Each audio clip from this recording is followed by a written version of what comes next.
ओम शांति। इस विशाल धरा पर भिन्न भिन्न तरह की विचारधारा रखने वाले लोग रहते हैं। हर एक व्यक्ति, चाहे स्त्री हो या पुरुष, चाहे काला हो या गोरा, सभी की सोच अलग होती है।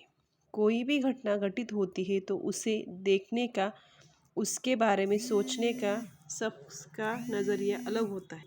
घटना तो वह एक ही होती है, पर हर व्यक्ति उस घटना का अर्थ अपने अपने हिसाब से लगाता है। अगर कोई व्यक्ति हमसे मिले जिसका रंग रूप बड़ा लुभावना हो, पर चेहरे पर उदासी छाई हुई हो, सोच नकारात्मक हो, तो उसका प्रभाव हम पर ज़्यादा समय तक नहीं रहेगा। इसके विपरीत कोई व्यक्ति सांवले रंग रूप का ही क्यों न हो, लेकिन उसकी सोच में अगर सकारात्मक होगी तो चेहरे पर खुशी भी होगी। खुशनुमा चेहरे के कारण उस व्यक्ति का प्रभाव हमारे पर ज़्यादा समय तक रहेगा।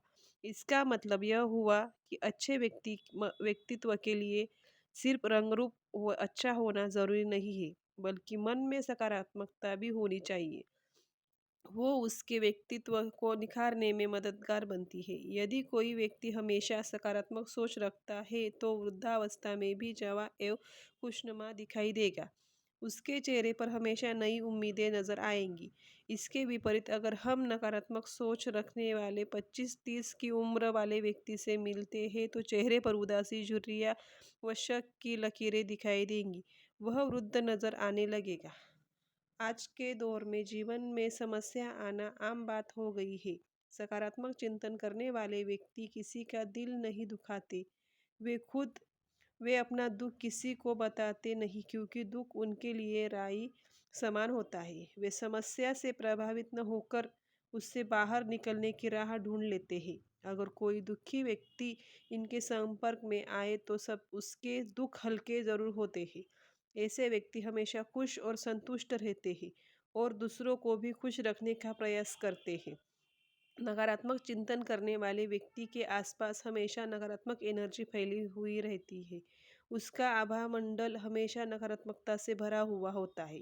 न तो वो खुद खुश रह सकता, न दूसरों को खुशी दे सकता। ऐसी व्यक्ति के चेहरे पर हमेशा गुस्सा, टेंशन, उदासी ही नजर आती है। खुशी उनसे कोसों दूर भागती है। ऐसे व्यक्ति हमेशा अपनी छोटी छोटी परेशानियां सबको बताते रहते हैं, उनका ही चिंतन करते रहते हैं। इस कारण उनको छोटी परेशानी भी पहाड़ नजर आती है। वे हमेशा नसीब को कोसते रहते हैं, अन्य व्यक्ति पर दोषारोपण करते रहते हैं। इस कारण समस्या से बाहर आने के बजाय और ही उसमें फंसते जाते हैं। आध्यात्मिक अध्ययन करने वाले योगी, तपस्वी या नौंधा भक्ति करने वाले व्यक्ति का आभा मंडल शांति की अनुभूति कराने वाला होता है। उनके बोल हमेशा आशादायी होते हैं। ऐसे तपस्वी व्यक्ति से 5 मिनट बात करते तो मन हल्का हो जाता है। कभी कभी उसके बोल वरदान साबित हो जाते हैं। ये सब उसके सकारात्मक आभा मंडल का प्रभाव है। निरंतर सकारात्मक चिंतन करने से हमारा आभा मंडल पॉजिटिव बन जाता है और संपर्क में आने वाले को हमारी पॉजिटिव एनर्जी महसूस होती है। मानव जीवन में सोच विचार का बहुत महत्व है। सुख या दुख सोच विचार पर निर्भर होता है। आइए इस एक उदाहरण से जानेंगे।